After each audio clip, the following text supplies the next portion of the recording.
இப்போ நாங்கள் கௌரிகுண்ட் வந்துட்டோம். கௌரிகுண்ட்லேருந்து இப்போ கேதார்நாத்துக்கு நடைப்பயணமாகவும் குதிரை பயணமாகவும் பால்கி மூலியமாகவும் நாங்கள் போக போகிறோம். இப்போ மணி வந்து 4:30. ஸோ போகும் வழியில் நம்ம வீடியோ எடுத்துகிட்டே போவோம். இப்போ நாங்கள் கௌரிகுண்ட் வந்துட்டோம் ஜீப் மூலியமா.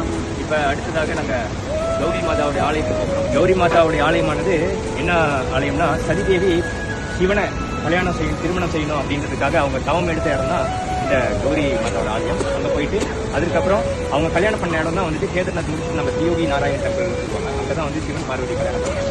ஸோ இப்போ நம்ம அந்த கௌரி மாதாவோட ஆலயத்துக்கு போக போகிறோம். ஸோ இதோட நம்மளுடைய கேதார்நாத்தோடைய நடைப்பயணம் தொடருது. ஓம் கௌரி மாதா கி. இப்போ நாங்கள் கௌரி மாதாவோட ஆலயத்துக்கு வந்திருக்கோம்.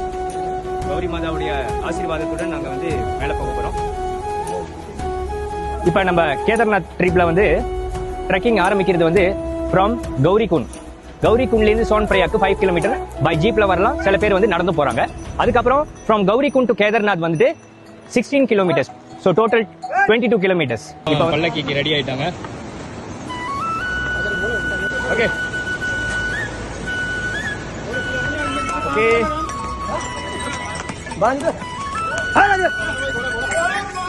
ஹர ஹர மகாதேவ். நாங்கள் ஒரு 3 கிலோமீட்டர்ஸ் நடந்து போயிட்டு இருக்கோம் கேதார் பாபா பார்க்கறதுக்கு.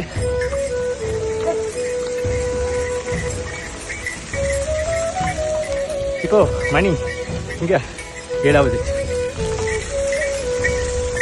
இத்துடன் இந்த எபிசோட் முடிச்சுக்கலாம். அடுத்த எபிசோட்ல ரொம்ப சுவாரஸ்யமான டீடைல்ஸ்லாம் நம்ம பார்க்க போறோம். So stay tune guys. இது போன்ற யாத்திரைகளுக்கு என்னுடன் வருவதற்கு உங்களுக்கு விருப்பம் இருந்தால் என் புலன் வழியை தொடர்பு கொள்ளுங்கள். 016471303. நன்றி. ஹரி கிருஷ்ணா.